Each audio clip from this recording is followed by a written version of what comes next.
ला हौला वला कुव्वता इल्ला बिल्लाहिल अलिय्यिल अज़ीम। अऊज़ु बिल्लाहि मिनश शैतानिर लअीनिर रजीम। बिस्मिल्लाहिर रहमानिर रहीम। अल्हम्दुलिल्लाहि रब्बिल आलमीन व सल्लल्लाहु अला अफ़ज़लिल अंबियाइ व सय्यिदिल मुरसलीन ख़ातमन नबिय्यीन मौलाना अबिल क़ासिम मुहम्मद अल्लाहुम्मा सल्लि अला मुहम्मदिन व आलि मुहम्मद व अला आलिहि अत्तय्यबीन अत्ताहिरीन अल-मअसूमीन ला सियमा बक़िय्यतिल्लाहि फ़िल अरदीन व लअनतुल्लाहि अला अअदाइहिम व गासिबीन हुक़ूक़िहिम मिन यौमिना हाज़ा इला क़ियामि यौमिद्दीन। अम्मा बाद फ़क़द क़ाल अल्लाहुल करीम फ़ी किताबिहिल हकीम अक़िमिस सलाता बितरफ़िल लैल व ज़ुल्फ़तम मिनन नहार रब्बि इश्रह ली सदरी व यस्सिर ली अमरी वहलुल उक़दतम मिन लिसानी यफ़क़हू क़ौली। नाज़रीन किराम, सलामुन अलैकुम व रहमतुल्लाहि व बरकातुहू। एक बार फिर हम आप हज़रात की खिदमत में आमदगी ज़ुहूर मीडिया की जानिब से हाज़िर खिदमत है।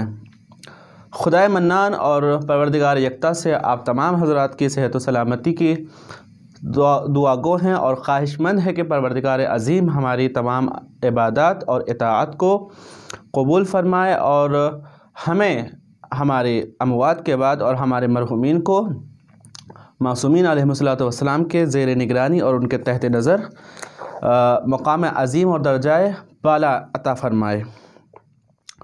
दोस्तान किराम, जिस तरह से आप हज़रात मुस्तहज़र है कि हमने चंद अरसे और चंद जलसात में मुक़द्दिमात नमाज को बयान कर रहे थे और अल्हम्दुलिल्लाह हम इसके चंद मुक़द्दिमा नमाज को आपके सामने पर्दाख्त कर चुके हैं, बयान कर चुके हैं। सबसे पहले हमने कुछ चीज़ें जो याद दहानी है वो ये है कि हमने मकानी नमाज गुज़ार और लिबासी नमाज गुज़ार के ऊपर गुफ्तगू कर चुके हैं, क़िबले के ऊपर गुफ्तगू कर चुके हैं कि इंसान हवा पैमा यानी हवाई जहाज़ और ट्रेन और ऑटोमोबाइल पर किस तरीके से नमाज़ पढ़े उस पर भी हम तफ़सीलन गुफ्तगू कर चुके हैं। अल्हम्दुलिल्लाह आज हमारा जो मुक़द्दिमा नमाज है वो नज़दीक भी पहुँच चुका है असली नमाज से। आज जो हमारी बहस है वो है अक़साम नमाज, जो खुदावंद आलम ने जो बेहतरीन इबादत, रूह इबादत, जान इबादत है जिसे नमाज कहा जाता है, उसकी कितनी किस्म हैं। कहते हैं कि नमाज जो है उसकी दो किस्म हैं।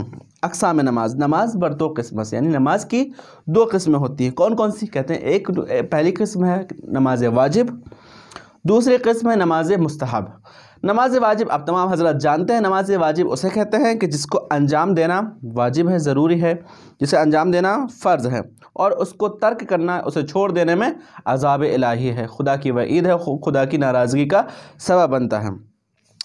इसी तरीके से नमाज मुस्तहब है। नमाज मुस्तहब किसे कहते हैं? नमाज मुस्तहब वो है कि जिसको अंजाम देना बहुत बेहतरीन है, बहुत सवाब है, खुदा की रज़ायत का बायस बनता है। लेकिन अगर कोई उसे अंजाम नहीं देता, नमाज मुस्तहब जिसे कहा जाता है, उसे कोई अंजाम नहीं देता तो उसके ऊपर अज़ाब नहीं होगा या खुदा की वंदे आलम की तरफ से उससे कोई सवाल नहीं किया जाएगा, कोई पुरसिश नहीं होगी कि आपने फ़ला नमाज मुस्तहब को अंजाम क्यों नहीं दिया। लेकिन अगर अंजाम देता है तो बेहतरीन उसके दर्जात को बुलंद करता है परवरदिगार आलम, उसे सवाब अज़ीम अता फ़रमाता है और उसके रज़ायत का सबब बनता है। तो इंशाअल्लाह हमें भी कोशिश करना चाहिए कि जहाँ तक मुमकिन हो कि नमाज वाजिबात के साथ साथ नमाज मुस्तहब पर भी हम अमल करें, उसे भी पढ़ने की कोशिश करें, क्योंकि यह हमारे दर्जे की बुलंदी का सबब बनता है। नमाज वाजिब दो तक से, इस तरीके से हमने कहा नमाज दो किस्म की होती है, एक नमाज वाजिब, एक नमाज मुस्तहब। इसी तरीके से नमाज वाजिब पर जब हम पहुँचते हैं तो नमाज वाजिब की भी दो किस्म होती हैं। कौन कौन सी किस्म होती हैं? कहते हैं कि पहली किस्म वो है जो हमेशगी है, जो हमेशा वाजिब होती है, इंसान के ऊपर हर दिन वाजिब होती है, वक्तों के साथ वाजिब होती है, वक्त मुअय्यन पर। और दूसरी जो किस्म है वो है गैर हमेशगी। एक है हमेशगी, एक है गैर हमेशगी। हमेशगी कौन कौन सी? हमेशगी जिसे हम नमाज पंजगाना कहते हैं। पंजगाना नमाज यानी 5 नमाजें दिन भर में, जिसको नमाज हमेशगी कहा जाता है, जो हमेशा हर दिन इंसान के ऊपर वाजिब, हर सूरत में वाजिब है। किसी भी वक्त नमाज इंसान के ऊपर से साक़ित नहीं हो सकती, जैसा उसकी हालत है, जैसे मुख्तलिफ मौक़ुआत और मुख्तलिफ हालात पर उसकी नौइयत बदल जाती है, उसके शर्त बदल जाते हैं, लेकिन नमाज हमेशा वाजिब होती है। इस तरीके से दूसरी जो और नमाज पंजगाना किसे कहते हैं? पहली नमाज आप तमाम हज़रात जानते हैं, सिर्फ एक याद दहानी के लिए, नमाज सुबह जो 2 रकात है, उसके बाद नमाज ज़ोहर और असर जो 4 रकात है, नमाज मग़रिब जो 3 रकात है और आखिर में नमाज इशा जो 4 रकात है। इसके बाद हमारा दिन तमाम हो जाता है, अगले दिन फिर यही रूटीन हमारा दोबारा शुरू होता है। दूसरी जो गैर हमेशगी की नमाज है वो क्या है? गैर हमेशगी की नमाज है, पहली चीज़ जिसमें से क्या है? आयत, नमाज आयत, ये भी वाजिब नमाजों में से एक है जो गैर हमेशगी है। दूसरी है तवाफ़ वाजिब खाने खुदा, जब खुदा इंसान वाजिब जब हज करने जाता है इंसान, तो जब तवाफ़ करता है, तवाफ़ के बाद एक नमाज होती है जिसे नमाज तवाफ़ कहा जाता है, वो भी इंसान के ऊपर वाजिब है, वो मुअय्यन वक्त के ऊपर। तीसरी चीज़ है नमाज मैयत। चौथी चीज़ है क़ज़ाए पिदर व मादर बर पेसर बुज़ुर्ग, यानी माँ बाप वालिदैन की क़ज़ा नमाज़ें उनके बड़े फ़र्जंद पर, बड़े बेटे के ऊपर जो वाजिब, बड़े बेटे के ऊपर जो वाजिब होती है माँ बाप की क़ज़ा नमाज़ें, ये भी वाजिब नमाज़ों में से एक है। छठवीं पाँचवीं जो चीज़ है वो है नमाजी के बनज़्र व अहद व क़स्म बर खुद वाजिब में कुरान, यानी इंसान ऐसा कसम खाए या ऐसी मन्नत मांगे कि मेरा फ़ला काम हो जाएगा तो मैं 2 रकत नमाज या कितने भी जितना भी उसका मन करे उतने की मन्नत मांगे कि मैं नमाज़ पढ़ूंगा, फ़ला नमाज़ पढ़ूंगा, इतनी रकत नमाज़ पढ़ूंगा, तो जब उसकी मन्नत पूरी हो जाती है तो उसके ऊपर वो नमाज़ पढ़ना वाजिब हो जाती है। तो इंसान को चाहिए कि वो नमाज़ों को भी अगर उसके ऊपर वाजिब हुई तो उसको अदा करे। इसको कहा जाता है गैर हमेशगी। गैर हमेशगी क्यों कहा जाता है? वो इसलिए क्योंकि ये एक रीज़न की वजह से, एक वजह की वजह से वाजिब होती है। जब तक वो वजह होगी तब तक ये नमाज वाजिब होगी, जैसे ही वो वजह या वो रीज़न ख़त्म होता है वो नमाज भी उसके ऊपर से साकित हो जाती है। मसलन कैसे? मसलन नमाज आयत, नमाज आयत किस वक्त वाजिब होती है? इसका इंशाअल्लाह तफसीलन इन सब का बयान आखिर में इसके बाद बयान किया जाएगा। नमाज आयत उसे कहता है मसलन ज़लज़ला आ गया, हमेशा तो ज़लज़ला नहीं आता, जिस वक्त ज़लज़ला आएगा उस वक्त आपके ऊपर नमाज आयत वाजिब होगी। नमाज तवाफ़, जब आप हज करने जाएंगे, हमेशा कोई हज नहीं करता, जब हज करने जाएगा, हर शख्स हज नहीं करता, जो हज करेगा उसके ऊपर नमाज तवाफ़ वाजिब होगी। नमाज मैयत शर्त है, जब मुसलमान मोमिन शख्स जब मर जाता है तो उसके ऊपर नमाज मैयत पढ़ना वाजिब हो जाती है। हर वक्त नमाज मैयत तो वाजिब हो नहीं सकती। इसी तरीके से नमाज क़ज़ाए पिदर व मादर बर फ़र्जंद, जो फ़र्जंद बुज़ुर्ग है उसके ऊपर जो माँ बाप के वालिदैन की नमाज़ होती है वो कब? जब उसके वालिदैन फ़ौत हो जाए। खुदा उनके हर सबके वालिदैन पर रहम करे और मग़फ़िरत फ़रमाए। जब उनके वालिदैन फ़ौत हो जाएँ तो उसके ऊपर उसके वालिद, उसका बड़ा जो फ़र्जंद है उसके ऊपर नमाज वाजिब हो जाती है उनके वालिदैन की। इस तरीके से जब इंसान जिस वक्त भी नज़र कर ले और जब उसकी मन्नत पूरी हो जाए तो उसके ऊपर भी नमाज वाजिब हो जाती है। तो इसको मुवक्कती या गैर हमेशगी नमाज कहते हैं। यानी क्यों? जब इनके ऊपर उनका रीज़न या वजह आती है तब ये नमाज वाजिब हो जाती हैं, वगर ना ये नमाज वाजिब नहीं होती। लेकिन नमाज पंजगाना जो है वो बग़ैर रीज़न के हर दिन के साथ हर इंसान के ऊपर वाजिब हो जाती है। हर इंसान बालिग और आकिल के ऊपर नमाज पंजगाना का पढ़ना ज़रूरी है। अब यह है नमाज जो अभी हमने बताई, ये किस्म नमाज थी, नमाज की किस्में थी। अब हम चलते हैं कि नमाज के औकात, यानी नमाज के वक्त क्या होते हैं। जो पंजगाना नमाज हैं उनके जो ज़ोहर, असर, मगरिब और इशा है, इसको किस वक्त पर इंसान अंजाम दे। ये बहुत अहम दर्स होगा। इसको कोशिश कीजिएगा कि आप तमाम हज़रात दिक्कत के साथ और गौर के साथ इसको पढ़ें ताकि मजबूरी की सूरत में, मजबूरी की हालत में हमें इससे इस्तिफ़ादा और फ़ायदा उठा सके। हमारा और आपका परवरदिगार आलम खालिक अज़ीम हस्ती परवरदिगार मन्नान इरशाद फरमाता है कि वअक़ीमिस सलात तरफ़य नहार व ज़ुल्फ़तम मिनल लैल, ऐ मोमिनीन अक़ीमिस सलात, नमाज कायम करें। कब नमाज कायम करें? तरफ़य नहार, ये इशारों में परवरदिगार आलम इरशाद फरमा रहा है कि दिन के दोनों तरफ आप नमाज़ पढ़ें पहली, यानी जब इंसान दिन के शुरुआत में और दिन के आखिर में, व अतराफ़ व ज़ुल्फ़तम मिनल लैल, और रात के शुरुआती हिस्से पे। ये 3 वक्त का नमाज परवरदिगार आलम ने 3 वक्त की नमाज में पंजगाना नमाज का वक्त खुदावंद आलम ने बयान कर दिया है। इंशाअल्लाह हम तमाम 5 वक्त की नमाज धीरे धीरे आपके सामने बयान करेंगे। सबसे पहली जो नमाज है वो नमाज ज़ोहर है। नमाज ज़ोहर का वक्त कब होता है? नमाज ज़ोहर असर का वक्त कब होता है? कहते हैं कि अगर आप नमाज ज़ोहर का शरई वक्त जानना चाहते हैं तो उसके ऊपर आपको अमल करना पड़ेगा। एक अमल आपको अंजाम देना पड़ेगा। आज तो इतने डिवाइस आ गए, मोबाइल आ गए, क़िबलानुमा आ गए हैं, इन सब के ज़रिए से आप डिजिटल तौर पर आप ख़ुद हर इंसान जान सकता है कि असल शरई वक्त औकात नमाज क्या है। लेकिन अगर कोई शख्स ऐसी जगह चला जाए, ऐसी जगह फंस जाए जहाँ पर ये डिवाइस काम नहीं कर रहे, जहाँ उसके पास मोबाइल नहीं है, इंटरनेट नहीं है, कुछ भी नहीं है, ऐसे कोई गैजेट उसके पास मौजूद नहीं है जिसकी वजह से वो देखकर औकात शरई को पता कर सके, तो किस तरीके से इंसान इन सब चीज़ों और वसीलों के बग़ैर किस तरीके से नमाज पंजगाना के वक्त को पहचान सकता है, वो आज हम आपको बताएंगे। कहते हैं कि नमाज ज़ोहर किस तरीके से हम पहचाने बगैर इन डिवाइस के ज़रिए से कि नमाज ज़ोहर हो चुका है। कहते हैं कि एक छोटा सा अमल इसके लिए आप अंजाम दें। क्या अंजाम दें? कि अगर चूबे साफ़ या चीज़ें मानंद उमूद बरज़मीन करार दहीम, कहते हैं कि एक लकड़ी ले लें, लकड़ी या ऐसी कोई चीज़ जो सीधी हो, उसे आप उठाकर एक साफ़ ज़मीन से मुराद यानी जो बिल्कुल सीधी हो, एक मैदान तरीके का, वहाँ पर आप उसे गाड़ दें। लकड़ी को जब जैसे आप गाड़ेंगे तो सूरज की जो साया होता है, सूरज का जो साया हम पर पड़ता है, उस लकड़ी का जो साया पड़ेगा, तो वो साया जब घटना शुरू हो जाए, करार में दहीम साया ऑन पे कम तरीन मिकदार, जैसे ही वो उसका साया कम तरीन मिकदार यानी सबसे छोटा हो जाएगा, बिल्कुल जैसे 12 बजते हैं तो हमारा साया हमारे पैरों के नीचे आ जाता है, बिल्कुल छोटा हो जाता है। तो ऐसी लकड़ी का साया जब बिल्कुल छोटा हो जाए और छोटा होने के बाद से अब फिर दोबारा बढ़ना शुरू हो, जैसे ही वो साया बढ़ना शुरू होगा, बस यहाँ से वक्त शरई ज़ोहर शुरू हो गया। अब यहाँ से इंसान नमाज ज़ोहर पढ़ सकता है। यानी जैसे ही वो लकड़ी का साया छोटा होने के बाद बड़ा होना शुरू हो जाए तो यहाँ से नमाज ज़ोहर का वक्त शुरू हो गया। नमाज शरई इसे कहा, ज़ोहर शरई इसे कहा जाता है। अब इंसान यहाँ से जैसे ही नमाज ज़ोहर पढ़ना शुरू करेगा, जितना वक्त और जितनी मुद्दत 4 रकत नमाज ज़ोहर पढ़ने में लगती है, सिर्फ इतनी ही मुद्दत मखसूस है नमाज ज़ोहर के लिए। यहाँ पर सिर्फ और सिर्फ ये वक्त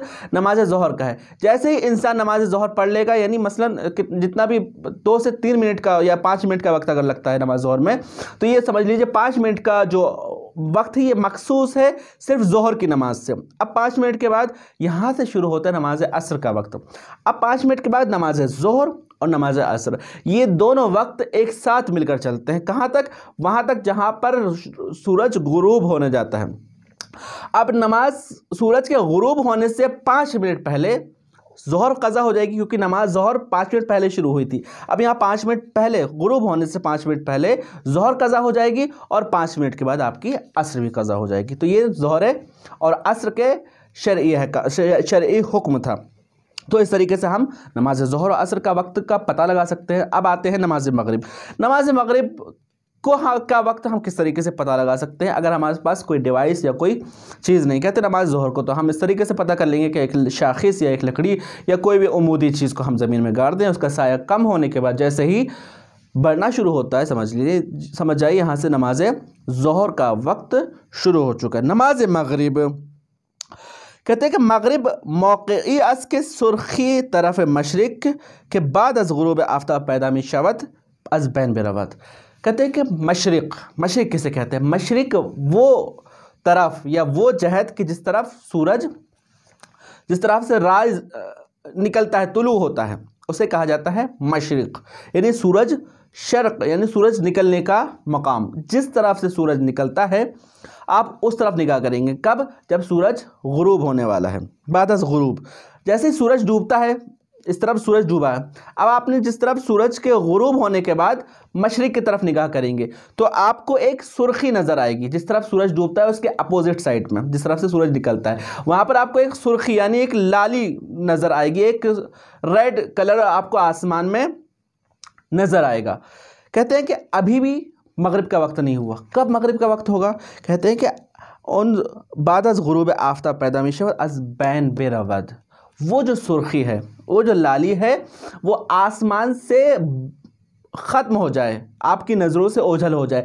जैसे ही वो सुर्खी यानी गुरूब आफ्ताब के फ़ौरन, जैसा आफ्ताब गुरूब होता है, सूरज गुरूब होता है, फ़ौरन मगरिब का वक्त नहीं हो जाता। गुरूब अलग चीज़ है, मगरिब अलग चीज़ है।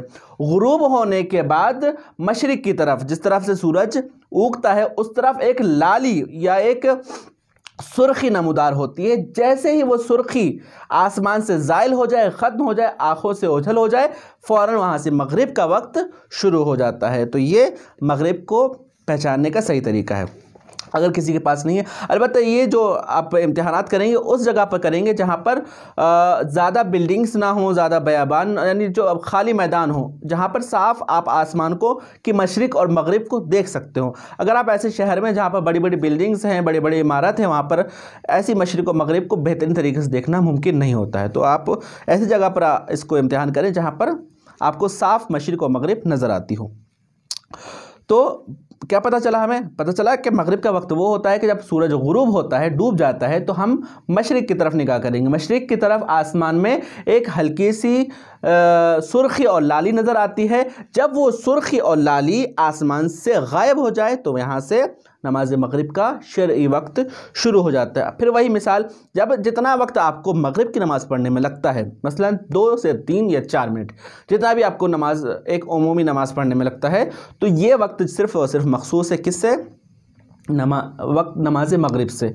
यहाँ पे सिर्फ ये 5 मिनट या 4 मिनट का जो वक्त है, ये सिर्फ नमाज मगरिब से मखसूस है। अब जैसे ही आपने 5 मिनट गुजार लिए, अब 5 या नमाज मगरिब को अंजाम दे दिया बेहतरीन तरीके से, अब यहाँ से नमाज इशा और मगरिब और इशा का दोनों का मुख्तस और मुश्तरक वक्त शुरू हो जाएगा। मगरिब के बाद से 5 मिनट के बाद से मशरिक, मगरिब और इशा दोनों का वक्त मुश्तरक होगा। कब तक चलेगा? कहते हैं कि तब तक चलेगा जब तक नीमे शब यानी आधी रात ना हो जाए। अब आधी रात होने से 5 मिनट पहले, आधी रात जैसी हुई, यहाँ पर क्या हो जाएगा? आपकी मगरिब क़ज़ा हो जाएगी। अब और 5 मिनट के बाद आपकी इशा भी क़ज़ा हो जाएगी, और इसलिए हमें नीमे शब से पहले पहले नमाज मगरिब और इशा को अंजाम देना है। तो ये नमाज मगरिब और इशा का शरई वक्त था, जिसे हम बग़ैर किसी गैजेट और बग़ैर किसी डिवाइस के पहचान सकते हैं। मगरिब के बाद अब कहते हैं कि नीमा शब किसे कहते हैं? नीमा शब यानी आधी रात को किस तरीके से इंसान पहचाने कि अभी आधी रात हो गई है। अभी तो बहुत सारे आपको यानी बहुत सारे ऐसे औकात गूगल और किसी भी चीज़ में आप सर्च कर सकते हैं, आराम से आपको पता चल जाएगा कि इस मकाम पर इस टाइम नीमा शब हो रही है, इस टाइम पर इस वक्त ज़ोहर हो रही है, इस वक्त असर हो रही है, इस वक्त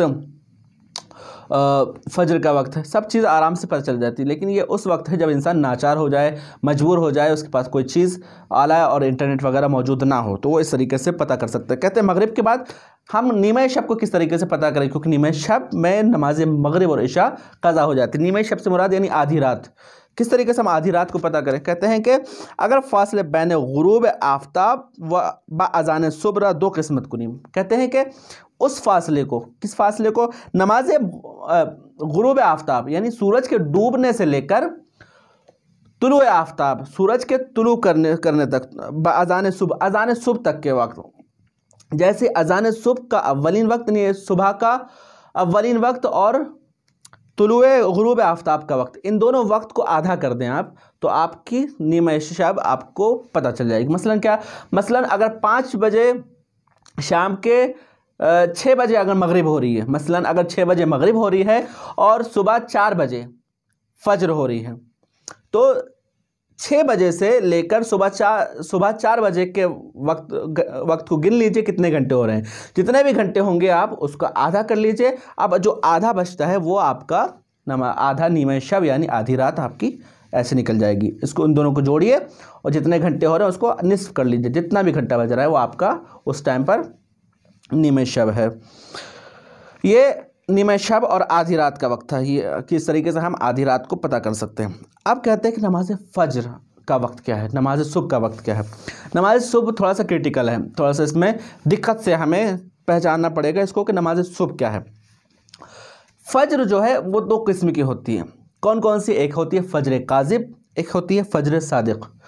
फजर काजिब किसे कहते हैं? कहते हैं कि हुदूद 1 सात कब्ल अज़ान सुबह, नमाज सुबह के अज़ान सुबह से 1 साथ यानी तकरीबन 1 घंटे पहले क्या होता है? अस तरफ मशरिक सिपीदे दरबाले उफ़ुक सूरत उमूदी नुमाया मिशावत। कहते हैं कि मशरिक की तरफ, मशरिक यानी जिस तरफ से सूरज तुलू होता है, सूरज राइज करता है, सनराइज होता है, उस तरफ आप निगाह करेंगे। कब? नमाज सुबह से 1 घंटा पहले। तो आपको दिखाई देगा कि एक सफ़ेदी मशरिक की तरफ से नमूदार हो रही है। वो सफ़ेदी किस सूरत में होती है? वो सफ़ेदी उमूदी शक्ल में होती है। उमूदी यानी लंबाई में होती है, यानी मशरिक ऐसा लगेगा आपको ज़मीन से आसमान तक एक सफ़ेद लकीर खिंची हुई है।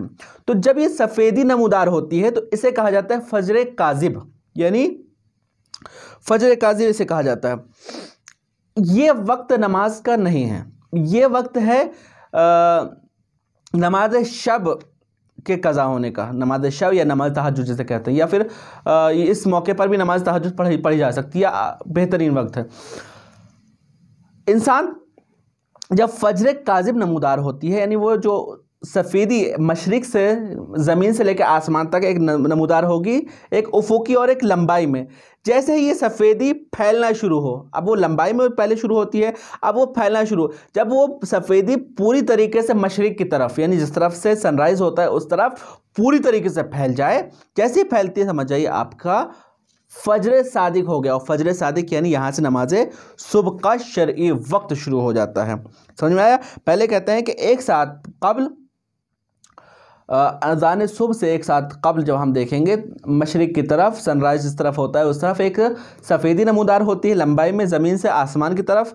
तो वो जब लंबाई में सफ़ेदी नमूदार होती है, जब वो इसे फजर काज़िब कहा जाता है या फजर अव्वल कहा जाता है। जैसे ही वो सफ़ेदी फैलना शुरू हो जाए मशरिक़ की तरफ और पूरे मशरिक़ में फैल जाए, तो इसका मतलब है ये फजर दुवुम और फजर सादिक है। इस वक्त से आपकी नमाज सुबह का आगाज़ होता है, या काज़िम गोद, यानी उसको फजर काज़िम और फजर अव्वल भी कहते हैं। कि फजर सादिक, और वो जब फैलना शुरू हो जाए तो उसको फजर सादिक कहते हैं। दर इम्तिदाद उफ़ुक़ बसूरत पहन कशीदे व ज़ाहिर में शवद इब्तिदाई वक्त नमाज सुबह, इसी वक्त को जब वो सफ़ेदी फैलना शुरू हो जाए, इसी वक्त को नमाज फ़जर का अव्वलीन वक्त और इब्तिदाई वक्त कहा जाता है।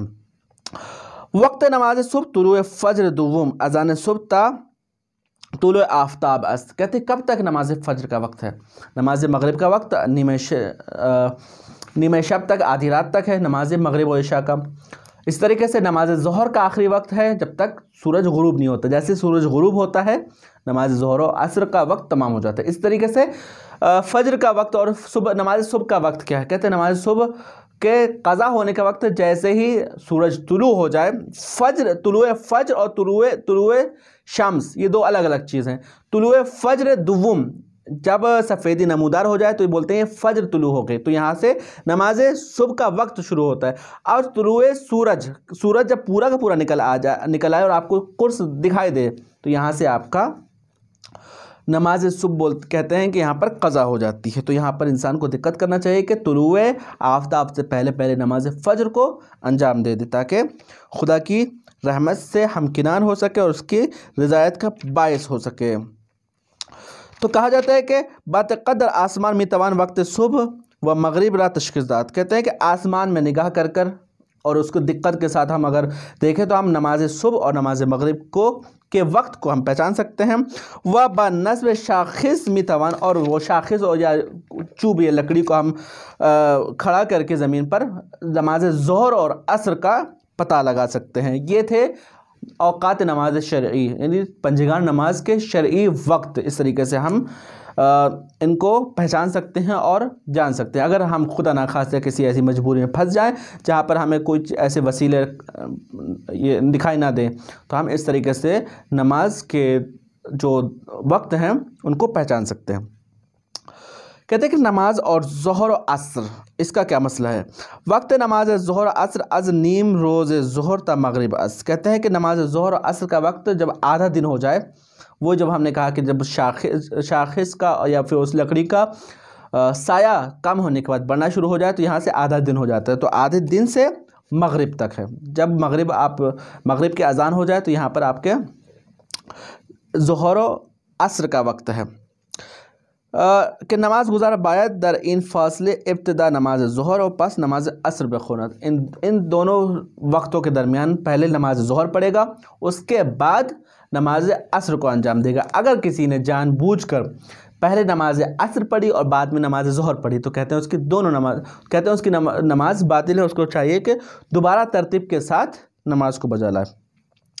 नमाज मगरिब और इशा कहते हैं हदूद 15 ता 20 दक़ीक़े पस अज़ गुरूब आफ्ताब। कहते हैं कि गुरूब आफ्ताब, जब हमने बताया तो गुरूब आफ्ताब अलग है और मगरिब का वक्त अलग है। जैसे ही सूरज डूबता है उससे 15 या 20 मिनट के बाद, जब सूरज डूब जाता है उसके 15 और 20 मिनट के बाद मगरिब का वक्त शुरू होता है। कहते हैं कि सूरज डूबने के 15-20 मिनट के बाद सुर्खी उफ़ुक़ दर मशरिक़ अज़ बैन मिरावत, कैसे मशरिक़ की तरफ जो सुर्खी होती है वो जब ख़त्म हो जाए तो यहाँ से मगरिब और इशा का वक्त होता है। वक्त अज़ान मगरिब है, जब वो मशरिक़ ख़त्म हो जाए तो ये अज़ान मगरिब का वक्त है। और वक्त नमाज मगरिब और इशा अज़ान मगरिब कमी बाद अज़ गुरूब आफ्ताब तनीम शब आस व बाद नमाज मगरिब कबल इशा ख़्वांद शवत। कहते हैं कि वही मशरिक़ के सुर्खी जैसी ख़त्म होती है, यहाँ से मगरिब इशा का वक्त होता है और नीम शब तक है। नीम शब जो हमने कहा था नमाज सुबह से लेकर नमाज मगरिब तक का जो भी घंटे निकलते हैं उसको आप आधा कर लीजिए, आपका नीम शब या आधी रात आपको निकल जाए। आधी रात से पहले पहले आपको मगरिब और इशा को अंजाम देना है, और इस तरीके से नमाज मगरिब को पहले अंजाम देना है, उसके बाद इशा को अंजाम देना है। इस तरीके अगर कोई मगरिब को पहले इशा को पहले अंजाम देता है, उसके बाद मगरिब को अंजाम देता है, तो कहते हैं उसकी नमाज बातिल है, उसको दोबारा नमाज पढ़ना पड़ेगी। ये थी औकात शरई नमाज के इंसान को बड़ी दिक्कत देना चाहिए। अब कुछ मुतफर्रिक मसाइल इन्हीं के ऊपर क्या है, कहते हैं कि पहला मसला क्या है, अगर इंसान नमाज ज़ुहर व असर रा कबल अज सफ़र दर अव्वल वक्त ऑन बखौनत व सिपत बहवा पैना मुसाफरत कुन। कहते हैं कि अगर कोई शख्स है जिसने नमाज ज़ुहर व असर, मसलन नमाज ज़ुहर व असर को अव्वल वक्त पर अंजाम दिया, यानी ज़ोहर असर को यहाँ पर पढ़ लिया। अब पढ़ने के बाद क्या हुआ, वो एक हवाई जहाज़ पर सवार हुआ या एरोप्लेन पर सवार हुआ। अब सवार होने के बाद वो जिस कंट्री या जिस डेस्टिनेशन पर जाने वाला है, वहाँ पर जैसे ही पहुँचा तो उसको एहसास हुआ कि यहाँ पर ज़ोहर असर का तो वक्त ही नहीं हुआ। अब क्या करे, क्या वो दोबारा नमाज ज़ोहर असर अंजाम दे, या फिर उसने जो अपने केशवर में, अपने मुल्क में, अपनी कंट्री में जो नमाज ज़ोहर असर पढ़ी है ये काफ़ी हो जाएगी। कहते हैं कि हाँ, जब वो सवार होने से पहले अपने जो कंट्री में था यहाँ पर ज़ोहर और असर उसने अंजाम दी, अब एरोप्लेन पर जाने के बाद देखा कि वहाँ पर जो ज़ोहर असर का वक्त ही नहीं हुआ, तो कहते हैं कि इसके ऊपर नमाज़ पढ़ना ज़रूरी नहीं है, ये अपने फ़र्ज़ को अंजाम दे चुका है पहले ही। अगरचे यहाँ पर दोबारा ज़ोहर असर हो और दोबारा कज़ा हो जाए, इसके ऊपर कोई कज़ा नहीं है। इसी तरीके से दरअन शहर हनोज ज़ोहर न रसीदे बाशद लाजिम नीस नमाज ज़ोहर, कहते हैं उसके ऊपर ज़रूरी नहीं कि वो दोबारा नमाज ज़ोहर असर को अंजाम दे। अगर ज़मानी बेरसाद हनोज वक्त नमाज ज़ोहर असर बाकी है, कहते हैं। और दूसरा मसला ये है कि ये तो वो था कि अभी नमाज पढ़ा था और उस मुल्क में पहुंचे जहाँ पे अभी ज़ोहर असर का वक्त हुआ ही नहीं था। कहते हैं कि अगर ऐसे वक्त पे दूसरे कंट्री में पहुंचे कि जहाँ पर अभी हो गया नमाज ज़ोहर असर, वहाँ पे पढ़ चुका है, पढ़कर हवा पैमा बैठा था और पहुँचा कि देखा कि यहाँ पर अभी भी ज़ोहर असर का वक्त चल रहा है, तब क्या करें, तो कहते हैं तब भी उसके ऊपर नमाज ज़ोहर असर पढ़ना ज़रूरी नहीं, क्योंकि वह अपनी वाजिब तकलीफ़ शरई को अंजाम दे चुका है। दूसरा मसला है, अगर पस अज़ तुलूए आफ्ताब ब इन के नमाज सुबह ऑन रोज़ रना खानदयास्त, कहते हैं कि इंसान को कहीं मुसाफरत करनी थी, कहीं हवाई जहाज़ से किसी दूसरे मुल्क जाना था। अब सुबह उठा, क्या देखता है कि उसने नमाज सुबह नहीं पढ़ी है, सुबह उसकी नमाज कज़ा हो गई है। अब वो नमाज सुबह कज़ा हो गई है, अब कज़ा होने के बाद वो हवा पैमा बैठता है। अब जब दूसरे मुल्क, दूसरी कंट्री पहुंचता है तो क्या देखता है कि वहाँ पर तो अभी नमाज सुबह का वक्त है या नमाज सुबह होने वाली है, तो कहते हैं कि यहाँ चूँकि उसने नहीं पढ़ी थी, अब वो यहाँ पे पढ़ लेगा। अब जब यहाँ पे पढ़ेगा तो वो किस नीयत से पढ़ेगा, कज़ा की नीयत से पढ़ेगा कि अदा की नीयत से पढ़ेगा? क्यों? क्योंकि उसने पहली वाली कंट्री में नमाज कज़ा कर चुका है, वहाँ उठा था तो नमाज फ़जर उसकी कज़ा हो चुकी थी, और यहाँ पर पहुँचा तो नमाज फ़जर का वक्त ही नहीं हुआ, तो यहाँ पर नमाज पढ़ेगा कि नहीं पढ़ेगा? कहते हैं बिल्कुल पढ़ेगा। अब किस नीयत से पढ़ेगा, अदा की नीयत से पढ़ेगा या कज़ा की नीयत से पढ़ेगा? कहते हैं कि यहाँ पर वो अदा की नीयत से पढ़ेगा, और अगर वो अदा की नीयत से पढ़ लेगा तो उसकी नमाज अदा हो जाएगी, उसकी नमाज कज़ा नहीं कहलाएगी, क्योंकि उसने नमाज फ़जर को पा लिया है। अगर नमाज ज़ोहर असर ना खानदे बाशा और पस अज़ मगरिब के नमाज कज़ा शुदे कि नमाज ज़ोहर को किसी शख्स ने नमाज ज़ोहर को नहीं पढ़ा है, वह बा हवा पैमा मुसाफरत कर आगाज़ कर, ये तो फ़जर का वक्त था कि फ़जर की नमाज़ नहीं पढ़ी और दूसरी जगह पहुंचा कि वहाँ फ़जर नहीं हुई, तो वहाँ पे जाके कहते हैं अदा की नीयत से पढ़ेगा। अब यहाँ पे बोलते हैं किसी ने ज़ोहर असर की नमाज़ नहीं पढ़ी है और वो कज़ा हो गई है, और हवाई जहाज़ पर या एरोप्लेन पर वो सवार हो चुका है, मुसाफरत आगाज़ कर, उसने अपनी सफ़र को आगाज़ कर दिया। पस अज औज गिरफ्तने अवा पैमा खुर्शीद रबीनत, कहते हैं कि जब वो सवार नहीं हुआ था तो उसकी ज़ोहर और असर की नमाज क्या हो चुकी थी, कज़ा हो चुकी थी। कज़ा होने के बाद, कज़ा यानी क्या, यानी उसने देखा अपनी आंखों से सूरज गुरूब हो चुका है, रात हो चुकी है और मगरिब का वक्त नमूदार हो गया, लेकिन जैसे ही वो हवा पैमा पर बैठता है, हवाई जहाज़ पर बैठता है, जैसे ही बुलंदी पर पहुंचेगा आसमान की, तो जितनी इंसान बुलंदी पर पहुंचता है तो उतना उसको सूरज वाज़े नज़र आता है। तो ज़ाहिरन उसने ज़मीन पर जब तक तो उसकी नमाज कज़ा हो चुकी थी, लेकिन जैसे ही वो आसमान की बुलंदी पर पहुँचता है तो उसको सूरज फिर से दिखाई देने लगता है। तो कहते हैं अब क्या करें, कहते हैं कि फ़ौरन जाकर नमाज़ पढ़े, क्योंकि जैसे उसने सूरज को देख लिया तो इसके लिए फिर से ज़ोहर असर का वक्त दोबारा हो जाएगा। अब इसको जब ज़ोहर असर हवा पैमा पड़ेगा, किस पर पड़ेगा? हवाई जहाज़ पर पड़ेगा। अब हवाई जहाज़ पर क्योंकि पहले उसकी ज़मीन पर कज़ा हो चुकी थी, अब हवाई जहाज़ पर चूँकि वो सूरज को देख रहा है, अभी मगरिब नहीं हुई है, तो किस नीयत से पड़ेगा? क्योंकि नमाज तो कज़ा हो चुकी है उसके पहले। क्या यहाँ पर नमाज कज़ा की नीयत से पड़ेगा या अदा की नीयत से पड़ेगा? कहते हैं कि चूँकि वो सूरज को देख रहा है, इसलिए यहाँ पर अब वो हवा पैमा पर अगर नमाज़ पढ़ता है ज़ोहर और असर की, तो अदा की नीयत से पड़ेगा, उसकी अभी भी नमाज अदा हो सकती है और वो फ़ौरन जाके नमाज को अदा कर, अगरचे वो एक ही रकत अदा क्यों ना पढ़ पाए। जैसे उसको यकीन है कि हाँ अभी सूरज दिख रहा है और इतनी देर में गुरूब होने वाला है, लेकिन इतनी देर है कि मैं एक रकत नमाज पढ़ सकता हूँ, तो फ़ौरन जाए और फ़ौरन नमाज को अंजाम दे। अगर एक रकत भी उसको वक्त पर मिल जाती तो उसको पूरी नमाज का सवाब मिल जाएगा। चौथा मसला क्या है? अगर हंगामे हरकत हवा पैमा वक्त नमाज फ़ौरन न रसीदे। कहते हैं जब उसको हवाई जहाज़ पर सब मुसाफरत करना थी, है ना, लेकिन उसको सवार होने से पहले नमाज का वक्त नहीं हुआ था। मसलन ज़ोहर की नमाज उसको 11 बजे मुसाफरत करना है, उस 11 बजे उसको सवार होना है प्लेन पे और 12 बजे ज़ोहर और असर का वक्त होने वाला है, तो क्या करें? कहते हैं कि मसलन परवाज़ कबल अज़ान सुबह बाशत, यानी सुबह की अज़ान के पहले उसकी परवाज़ हो, वो दर हवा पैमा वक्त नमाज फ़रामी रसद, और वक्त के पहले जब उसने मुसाफिर हवा पैमा में सवार हुआ और हवा पैमा यानी हवाई जहाज़ के ऊपर उसकी नमाज का वक्त आ गया है, तो क्या करेगा? कह रहे कि तमाम मिशवत, यानी और कहते हैं कि वो हवा पैमा उसकी मुसाफरत तब तक तमाम नहीं होगी जब तक उसके तमाम होने से पहले इसका नमाज का वक्त ख़त्म हो जाएगा। तो क्या करेंगे? कहते हैं कि वो उसके ऊपर वाजिब है कि उसी एरोप्लेन के ऊपर ही अपनी नमाज को अंजाम दे। क्या? फिर से मैं एक बार समझा दूँ। कहते हैं कि इंसान मुसाफरत का इरादा किया, अभी उसकी नमाज का वक्त नहीं हुआ है, जैसे ही वो प्लेन के ऊपर सवार होता है तो प्लेन के ऊपर सवार होने के बाद उसकी मुसाफरत शुरू होने के बाद उसकी नमाज का वक्त शुरू होता है और उसे यकीन है कि उसकी मुसाफरत ख़त्म होने से पहले ही इसके नमाज जो अभी उसका वक्त हुआ है उसका वक्त भी ख़त्म हो जाएगा। तो क्या करेगा? कहेगा अगर उसे यकीन है कि उसका सफ़र ख़त्म होने से पहले ही इस नमाज का वक्त क़ज़ा हो जाएगी, इसकी नमाज क़ज़ा हो जाएगी, तो उसको बहुत ज़रूरी है कि एरोप्लेन के ऊपर ही वो नमाज पढ़े। पाँचवीं का सूरत है, कहते हैं इंसान बायद नमाज असरा बाद अज नमाज ज़ोहर। कहते हैं कि इंसान के ऊपर ज़रूरी है कि नमाज ज़ोहर को नमाज असर से पहले अंजाम दे, वह नमाज इशारा कबल अज नमाज मगरिब, और नमाज इशा को नमाज मगरिब को नमाज इशा से पहले अंजाम दे।